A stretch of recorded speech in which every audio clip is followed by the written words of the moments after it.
On a tous déjà rêvé de voir une histoire adaptée au cinéma. Aujourd'hui, on va se glisser dans la peau d'un producteur et voir comment ces adaptations sont faites pour le grand écran.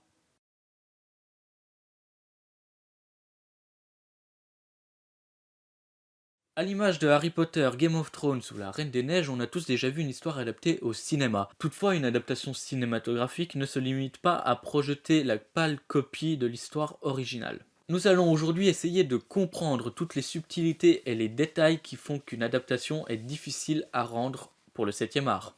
Ils sont bien connus des youtubeurs, les fameux droits d'auteur. Sur YouTube, ils protègent plus particulièrement les artistes musicaux pour éviter que leur musique soit volée ou utilisée, et parfois les créateurs de contenu pour les mêmes raisons.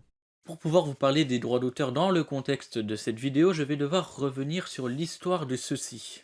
À la base, aucune législation n'était en vigueur nulle part dans le monde. C'est en 1741 que la première forme de contrôle est née. Celui-ci a vu le jour dans deux royaumes scandinaves, le Danemark et la Norvège. Toutefois, ce contrôle permettait simplement à l'auteur de contrôler la publication de leurs écrits et de refuser la publication à certains individus ou groupes d'individus. Vous l'aurez compris, les droits d'auteur ne sont pas nés ici. Cette appellation apparaîtra beaucoup plus tard. En effet, les droits d'auteur sont nés chez nous, en France, entre 1791 et 1793. Et très vite, le concept s'est étendu aux autres pays du monde. L'idée plaisait bien. Vous vous en doutez, le concept est tiré des idées révolutionnaires. Toutefois, ce fameux droit se limitait uniquement aux frontières nationales françaises. C'est presque 100 ans après que ces droits se sont universalisés lors de la Convention de Berne. Lors de cette convention, les pays signataires ratifient la protection des œuvres littéraires et artistiques. Et c'est quelques années plus tard que nous allons pouvoir rentrer dans le cœur du sujet. Le 28 décembre 1895 est organisée une réunion d'intellectuels et de nobles personnes dans une petite salle parisienne. L'invitation publique et payante lancée par les Frères Lumière est celle qui marquera sans doute la fin du XVIIIe siècle. Les invités assistent à la première projection d'une invention incroyable matérialisée par les Frères Lumière, le cinématographe. Cette machine révolutionnaire donnant aujourd'hui le cinéma est capable d'empiler les images à une vitesse telle qu'on semble voir la vie réelle devant nos yeux. Le cinéma va quelques années plus tard créer ses propres adaptations, la première étant une collaboration entre les Frères Lumière et le non moins célèbre Georges Méliès. Ensemble, ils créent Le Voyage dans la Lune, adapté du livre De la Terre à la Lune de Jules Verne. L'époque étant lointaine, il est difficile de savoir si les droits d'auteur s'appliquaient ou non sur l'œuvre du célèbre écrivain. On suppose toutefois que la Convention de Berne ne fixait aucune date ni aucune limite sur les droits d'auteur et que donc aucun droit ne s'appliquait ici. Le cinéma, quelques années plus tard, est rentré dans le quotidien de beaucoup de gens et les adaptations au cinéma ne se font pas attendre. Lors d'une révision de cette convention en 1948, il est décidé que la durée des droits d'auteur se fera durant la vie de l'auteur ainsi que 50 ans après son décès. Toutefois, chaque pays pouvait choisir d'allonger cette durée à souhait. Aujourd'hui, notre société de production a trouvé un livre qu'elle souhaitait adapter au grand écran. Mais comment va-t-on faire pour obtenir ces droits ? C'est en 1952 que les droits d'auteur actuels ont été créés. En effet, lors de la Convention de Genève de l'UNESCO, les droits appliqués actuellement ont été ratifiés, notamment l'abaissement à 25 ans de la durée des droits d'auteur après la mort. Elle adopte une durée de 70 ans. Cette convention a été revue il y a quelques années pour l'adapter aux nouvelles technologies. Actuellement, seuls quelques pays ne sont pas signataires de cette convention.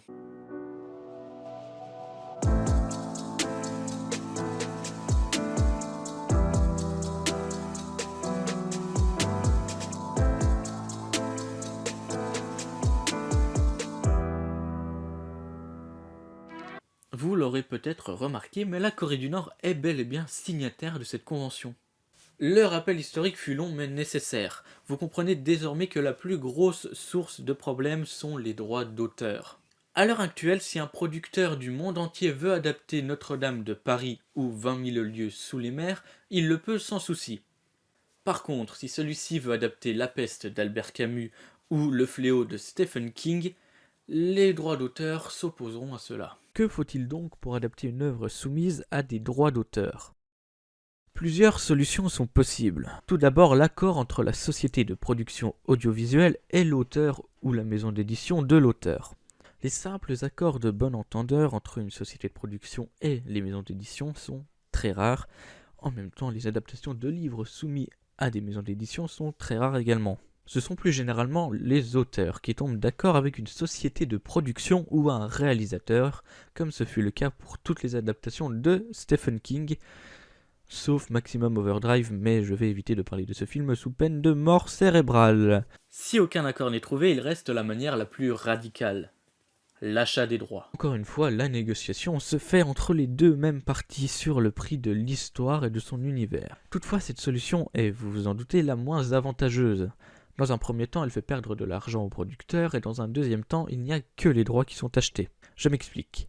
Lorsqu'un accord est trouvé entre deux parties sans somme d'argent en retour, l'auteur va souvent aller aider la société de production avec des indications particulières qui ne se trouvent pas directement ou explicitement dans l'histoire pour donner du corps à l'œuvre. C'est une chose qui peut paraître anodine mais qui ne l'est absolument pas. Et si l'auteur est mort, comment fait-on? Lors de son testament, les héritiers de l'auteur héritent également de la possession des droits d'auteur de leur défunt, le temps de la durée convenue par l'État. Il faudra donc négocier avec ses héritiers pour obtenir les droits. Si l'œuvre littéraire était dans une maison d'édition, il se peut que ce soit cette même maison d'édition qui récupère les droits après la mort de l'auteur. D'ailleurs, depuis tout à l'heure, on parle essentiellement de romans, de mangas ou de bandes dessinées et de livres. Mais les droits d'auteur ne s'appliquent pas que sur eux, bien au contraire. De nombreux autres exemples existent, au titre des jeux vidéo pour les films Pokémon ou Sonic, des musiques et albums pour les films Mamma Mia ou Jack et la mécanique du cœur. Aujourd'hui, dans un souci de clarté et de facilité, il faut bien l'avouer, je m'attarderai plus sur les œuvres littéraires. Notre société de production vient d'obtenir les droits pour l'adaptation de son premier livre, Pandora 4, Les enfants de Kirisbun. Mais un autre problème vient se heurter à nous. La réécriture, on la connaît bien, elle fait jaser les foules lorsqu'un simple petit détail est changé.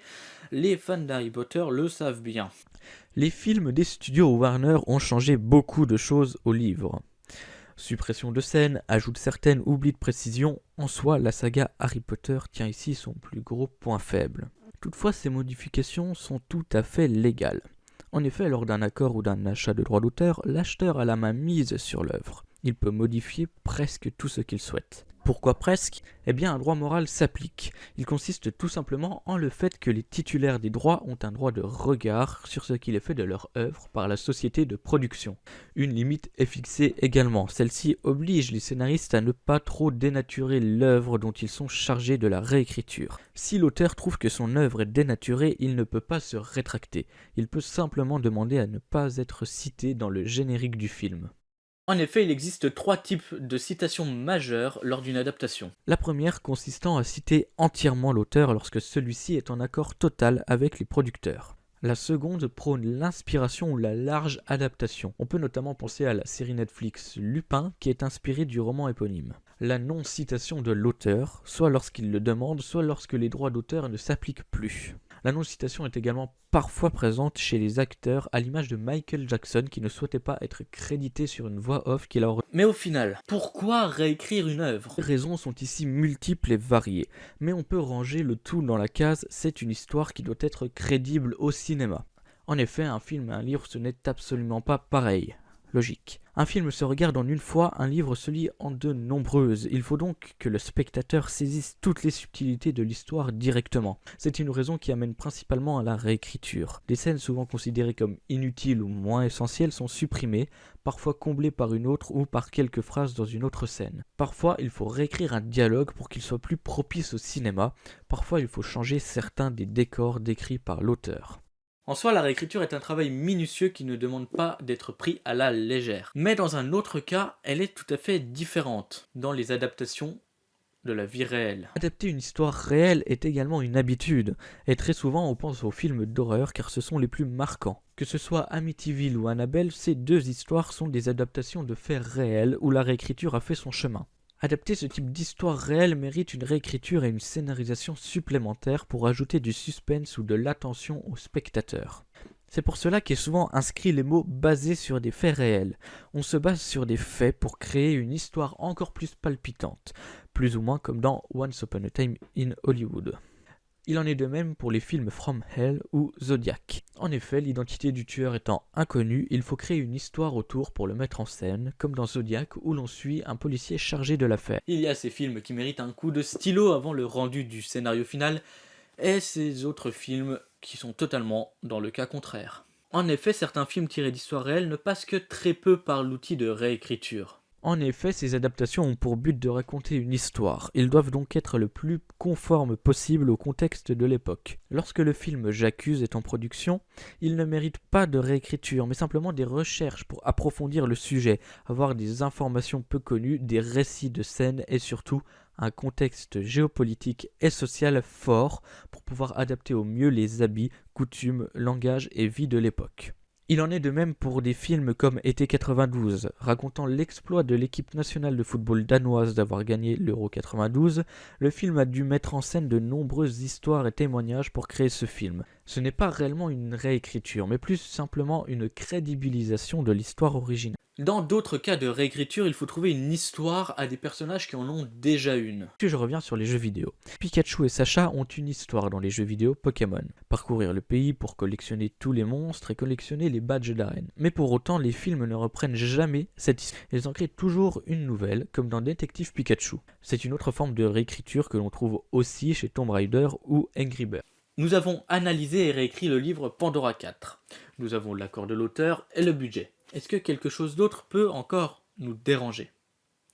Eh bien, pas vraiment. C'est après cela que la structure globale de notre long métrage est faite. Déjà, lors de la réécriture, on aura pris soin de supprimer ou de changer les scènes nécessitant un budget trop important ou des techniques faramineuses, voire des scènes trop choquantes. On aura ainsi dressé notre budget et la liste de nos décors, qui restent les deux problèmes suivants avec le casting. Pour ces adaptations, l'acteur doit ressembler au maximum aux personnages décrits dans le livre ou existant dans la vie réelle. Quant au décor, les romans de science-fiction sont très compliqués à adapter pour cela. Il en va de soi qu'à l'heure actuelle, les fonds verts sont privilégiés comme dans la fameuse série Game of Thrones. On a désormais tout ce qu'il nous faut pour adapter ce livre. Enfin, je fais une petite pause dans cette vidéo pour vous dire que samedi prochain, nous allons mettre en œuvre ce travail de réécriture sur ce livre avec son auteur. Ce sera disponible sur ma chaîne YouTube, soyez au rendez-vous. Pour cette dernière partie du décryptage, nous allons passer à un cas concret. Il s'agit des classiques d'animation Disney. Vous le savez sans doute, les classiques d'animation Disney sont des adaptations de contes ou d'histoires déjà existantes. Mais il est très intéressant d'étudier leur façon de procéder, et c'est ce que l'on va faire tout de suite. Disney, pour ses classiques d'animation, ne connaît absolument pas le problème des droits d'auteur, eux reprenant des histoires n'y étant plus soumises depuis des lustres, en très grande majorité. On n'a donc pas vraiment besoin de s'attarder sur ce point, et c'est tant mieux, car je voulais aujourd'hui plus vous parler des réécritures de Disney. Loin de moi l'idée de m'éterniser sur le sujet, je vais simplement vous dire que Disney dénature totalement les histoires qu'ils adaptent. Ils changent tout, l'histoire, les personnages, tout. Dans le conte d'Andersen très populaire, Gerda et Kai sont deux jeunes amis voisins qui jouent entre eux quand Kai reçoit dans le cœur un morceau de glace qui le conduira à sa perte. Il se fait kidnapper par la fameuse Reine des Neiges qui l'oblige à écrire éternité en lettres de glace s'il ne veut pas mourir. Gerda part à sa rencontre de sa contrée, sans doute située au Danemark, pour le rejoindre en Laponie en rencontrant sur le chemin de nombreuses personnes, notamment la fille des brigands, atroce qui dit mot pour mot « J'adore lui caresser le cou avec mon couteau aiguisé. Il en a une peur terrible. » En parlant de son reine. Tout. Dans le conte d'Andersen très populaire, Gerda et Kai sont deux jeunes amis voisins qui jouent entre eux quand Kai reçoit dans le cœur un morceau de glace qui le conduira à sa perte. Il se fait kidnapper par la fameuse Reine des Neiges qui l'oblige à écrire éternité en lettres de glace s'il ne veut pas mourir. Gerda part à sa rencontre de sa contrée, sans doute située au Danemark, pour le rejoindre en Laponie en rencontrant sur le chemin de nombreuses personnes, notamment la fille des brigands, atroce qui dit mot pour mot « J'adore lui caresser le cou avec mon couteau aiguisé. Il en a une peur terrible. » En parlant de son reine. Finalement, tout est bien qui finit bien, les amis rentrent chez eux, dans leur village. Faites au tambour. Sous l'océan, Dans le conte d'Hans Christian Andersen encore, la petite sirène est une jeune sirène avec une voix magnifique qui est très intriguée par le monde des humains. Quand elle a enfin le droit d'aller voir ce qu'il s'y passe, elle sauve un prince qui était en train de se noyer et tombe faussement amoureuse de cet homme. Elle dit à sa famille qu'elle souhaite devenir humaine pour être avec cet homme, mais surtout pour avoir une âme en échange de ses 300 ans de vie de sirène. Sa tante, Ursula dans le film, qui fait du commerce, lui offre des jambes en échange de sa voix, ce que la sirène accepte. Elle l'échange également contre des douleurs atroces quand elle marchera sur Terre. Elle va donc sur Terre, et après un moment passé avec le prince, celui-ci épouse une autre femme. La petite sirène va donc mourir si elle ne tue pas le prince. Spoiler, elle meurt sans âme. La vilaine Mégère veut se débarrasser à tout prix de Blanche-Neige, qui est plus belle qu'elle. Elle y arrivera à force de stratagèmes, sauf qu'un prince la sauvera, car un de ses hommes portant son cercueil trébuchera, ce qui enlèvera le bout de pomme empoisonné coincé dans la gorge de Blanche-Neige. Elle se mariera avec le prince et sa vilaine Mégère aura comme punition de danser avec des souliers brûlants jusqu'à ce que mort s'en suive. Peter Pan tue des enfants quand ils deviennent trop grands. Bref, en 4 exemples, vous avez de quoi vous faire une idée. Disney ne réécrit pas des histoires. Ils en écrivent une nouvelle sur la base d'une déjà existante, tout en la gardant un minima dans le script final. On voit bien que pour La Reine des Neiges de Hans Christian Andersen, il y a un gouffre d'écart entre sa version et celle de Disney, contrairement à Blanche-Neige qui est, toutefois, assez similaire. Pour conclure, on peut voir que les adaptations au cinéma sont très nombreuses, mais elles ne sont pas si simples à faire. En effet, selon l'avocat Sébastien Lachaussée et la juriste Elisa Martin-Winkel, 30% de la production cinématographique française serait une adaptation. Chacun a son point de vue sur la difficulté relative d'adapter une œuvre ou d'en créer une. Pour certains, la création pure est d'autant plus compliquée de par les détails à apporter et la profondeur des personnages. Pour d'autres, une adaptation, c'est saisir chaque subtilité de l'œuvre, que ce soit les personnages, les décors ou tout ce qui y est raconté. Dans les deux cas, le travail n'est absolument pas facile et